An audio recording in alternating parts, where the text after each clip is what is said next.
Welcome to Real Paranormal Activity, the network. Entertainment you'll enjoy.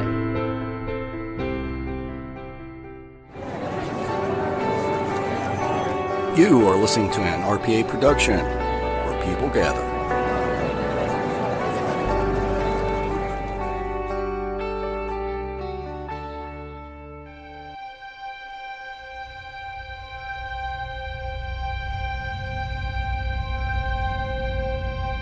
LaFosse Corporation, LLC.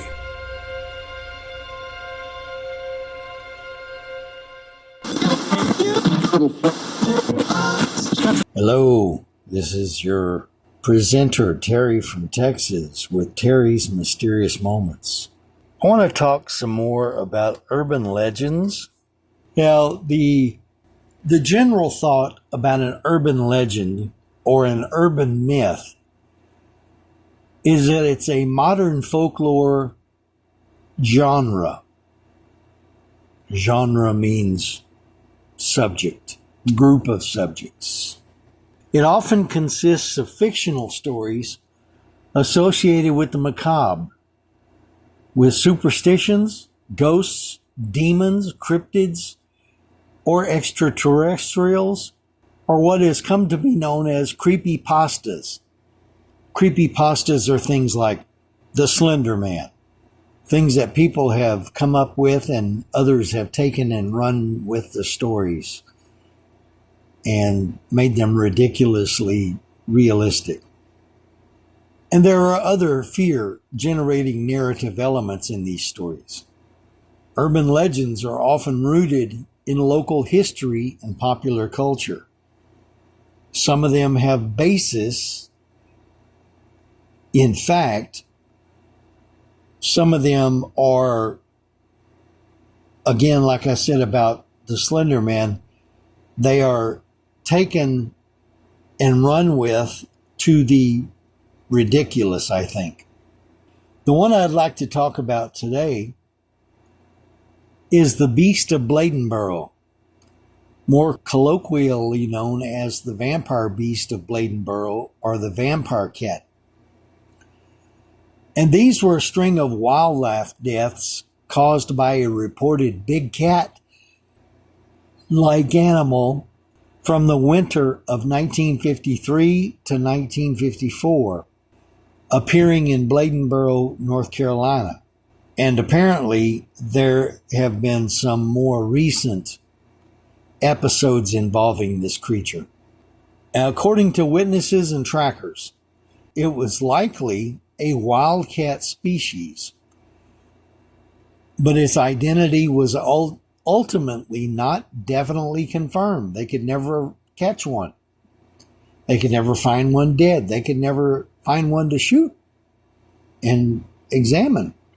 According to reports, the animal commonly crushed or decapitated its victims, which were mostly dogs.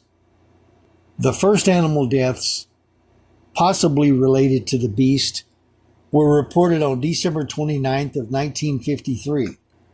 Witnesses described a creature that was sleek, black, about 5 feet long, which killed a dog in Clarkton, North Carolina, 8 miles from Bladenboro. On December 31st of 1953, 2 dogs belonging to a resident of Bladenboro were found dead with a significant amount of blood near their kennels. Their owner reported that the dogs were torn into ribbons and crushed. "My dogs put up a good fight," he said. "There was blood all over the porch, big puddles of it. And there was a pool of saliva on the porch. It killed one dog at 10:30 and left it lying there. My dad wrapped the dog up in a blanket. That thing came back and got that dog, and nobody's seen it since. At 1:30 in the morning, it came back and killed the other dog and took it off. We found it 3 days later in a hedgerow. The top of one of the dog's heads was torn off and its body was crushed and wet like it had been in that thing's mouth. The other dog's lower jaw was torn off. The following day, on January 1st, 1954, 2 more dogs were found dead at a Bladenboro farm, and on the night of January 2nd, 1954, a farmer reported that a dog of his had been killed. 2 more dogs were found dead on January 3rd, 1954. An autopsy was performed on one of the dogs, and it was reported that there wasn't more than 2 or 3 drops of blood in him. The victim's bottom lip had been broken open and its jaw was smashed back. Further deaths were reported in the subsequent days. On the night of January 5th, 1954, a pet rabbit was found completely and cleanly decapitated and still warm. On January 7th, a dead dog was found in a pasture near the Bladenboro swamp. A goat was also reported to have died with its head flattened. One local described the animal as about 4.5 feet long, bushy, and resembling either a bear or a panther, while another person described it as small and noted there was a little one just like it running beside it. Another local described hearing a strange noise like a baby crying. Although he did not see the animal, he estimated it was close to 150 pounds, the way it went through the bushes. Another account detailed in a local newspaper contained the following physical description. It was about 20 inches high. It had a long tail, about 14 inches. The color of it was dark. It had a face exactly like a cat, only I ain't never seen a cat that big. It was walking around stealthy, sneaky. A group of hunters from Wilmington spent that night tracking the creature for 3 miles around swampland. According to them, the tracks showed it claws of at least an inch long and indicated an 80 to 90 pound animal. The beast's circling movement suggested it might have had offspring or a mate nearby, the hunters said. On January 5th, the beast was witnessed attacking a dog, which ran away and was not found. Tracks were seen along a creek bank near one of the attack sites. There were 2 sets of prints and one was smaller. Later that day, in the early evening, another resident described a big mountain lion near some dogs 3 houses down. The creature ran toward her, but turned and fled when she screamed. Outside her home, the tracks left in the dirt road were bigger than a silver dollar, according to Police Chief Forbes. A young boy named Dalton Norton reported seeing what he called a big cat on January 6th, which made a noise like a baby crying on his porch before leaving. On January 11th, 2 cars stopped for an animal reported to be 4 feet long. One of the men in the cars was quoted as saying the animal had runty-looking ears and was brownish and tabby. On the night of January 3rd, Police Chief Roy Forbes searched for the creature with his dogs, but they reportedly would not follow the trail. A half-dozen brave youths and their dogs spent January 4th searching for the creature, while that night, 4 and 8 or 10 officers conducted their own hunt. Hunters who traveled to Bladenboro from Wilmington also searched for the beast that evening, reportedly tracking it for 3 miles around the swamp. On the night of January 5th, more than 500 people and dogs hunted through the woods and swamps for the creature. On January 6th, more than 800 people turned out to hunt for the beast in the swamps. Forbes planned to tie up the dogs as bait to lure the creature out, but this plan was not put into action. No self-respecting hunter who used dogs would offer up their dogs to be killed. Forbes had received a telegram from a humane society in Asheville, North Carolina, protesting his plan to stake out the dogs as bait. The armed hunting parties of previous nights had become too large for safety. On January 7th, another 800 to 1,000 people gathered to hunt the creature. Thus, the hunt itself was also ended by officials due to safety concerns. During the evening of the 8th, 4 fraternity brothers from the University of Carolina at Chapel Hill were the only reported hunters. Mayor Fussell officially called off the hunt unless the creature made another obvious kill or there was a legitimate sighting. On January 13th, Luther Davis, a local farmer, found a bobcat struggling with the steel trap in Big Swamp, 4 miles from the city, and then he shot it in the head. Woodrow Fussell, that mayor of Bladenboro, told newspapers that the beast of Bladenboro had been found and killed. However, it has been questioned whether such a small cat could have killed and mangled the dog. From what I hear about wildcats, they probably could have, to a point. On the same day, Bruce Souls from Tabor City was leaving Bladenboro when he hit a cat with his vehicle. According to reports, it was spotted like a leopard, about 20 to 24 inches high, and weighed between 75 and 90 pounds. He took the cat home with him to Tabor City. Yet a third man, a professional hunter and guide, Barry Lewis, is credited in some newspapers as having killed the animal. There were conflicting reports about whether it was Davis's or Lewis's cat that Mayor Fussell photographed and sent out to the press. Lewis was reportedly hunting in a different part of Bladen County when he shot and killed his bobcat. Many reported accounts describe the beast of Bladenboro as feline, but do not agree on any one species. The animal has been described as resembling either a bear or a panther. Wilmington hunter S.W. Garrett also claimed to have heard the creature scream while hunting and likened it to that of a panther. Harry Davis, curator at the Raleigh State Museum, has said that a panther never occurs in this country and was of the opinion that it might have actually been a coyote. One local resident claimed the beast had tracks like those of a dog, but also said, "I've never seen a dog that large." Chief Forrest was also reported as believing the beast to be a wolf.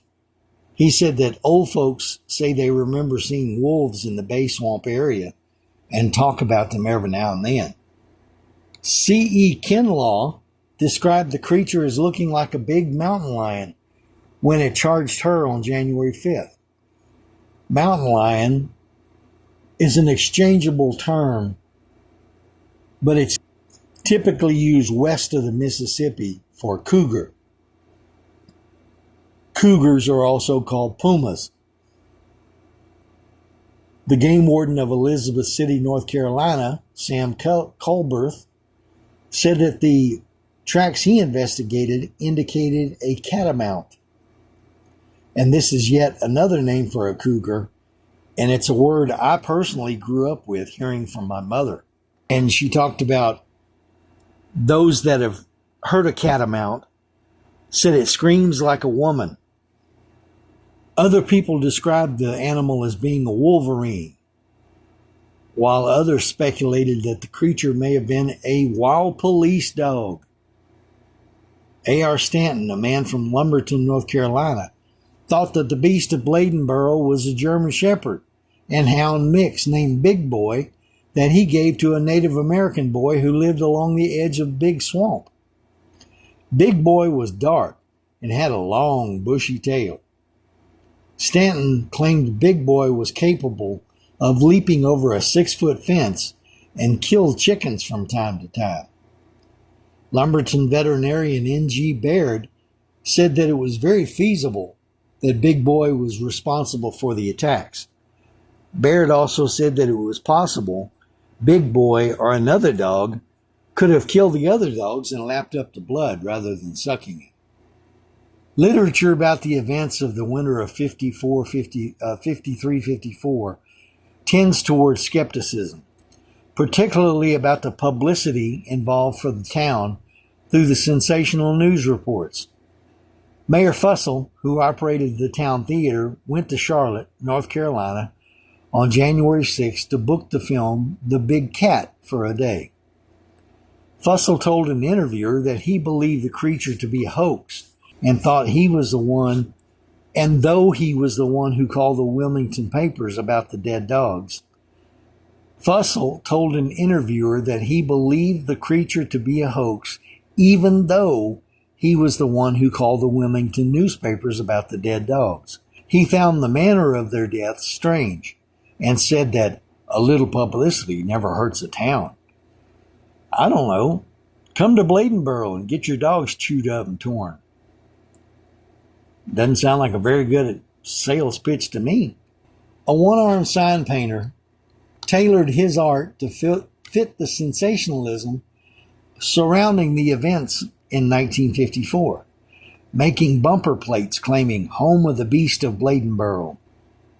On the morning of December 15th, 1954, on a tenant farm near Robeson Memorial Hospital, 5 medium-sized pigs and 3 chickens were found dead with crushed skulls. 3 of the pigs had legs torn apart from their bodies. Strangely enough, no blood was evident, indicating the killer employed the same blood-sucking traits as the Bladenboro beast.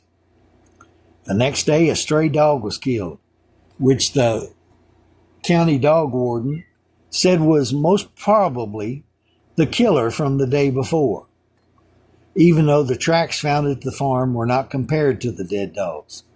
And it was not explained how the dog could have reached the chickens, which were reportedly roosting in a tree. Of recent times, Boost the Burrow, a community booster for Bladenboro, holds an annual Beast Feast, or Beast Fest, in which the Beast of Bladenboro, or Bob, serves as a mascot. Boost the Burrow makes use of the beast's sensational history amongst locals to generate excitement for the community event.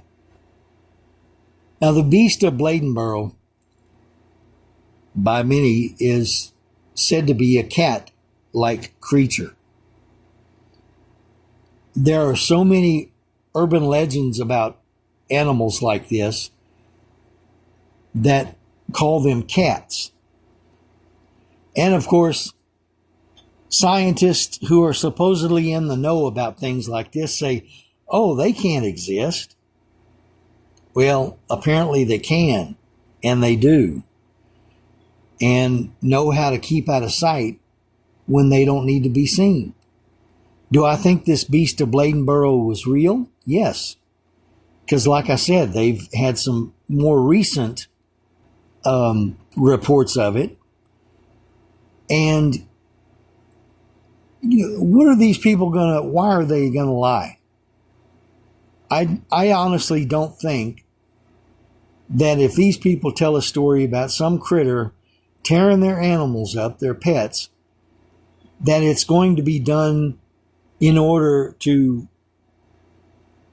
get tourism started. I mean, yeah, you heard the story about all the hunters that showed up, and I'm sure that probably was a boost for the economy, but good grief. Have something like that as the reason to come visit? I don't know. There are lots of unexplained things. That's why I call this show Terry's Mysterious Moments. We don't know what they are. We don't know what causes them. I don't know where they come from. I wished I did, but then again, I don't have all the answers for a lot of things. Well, anyway, that's our story for this week, The Beast of Bladenboro, a study of an urban legend. Come back next time. We'll have more with Terry's Mysterious Moments. Y'all be safe this week. Bye-bye.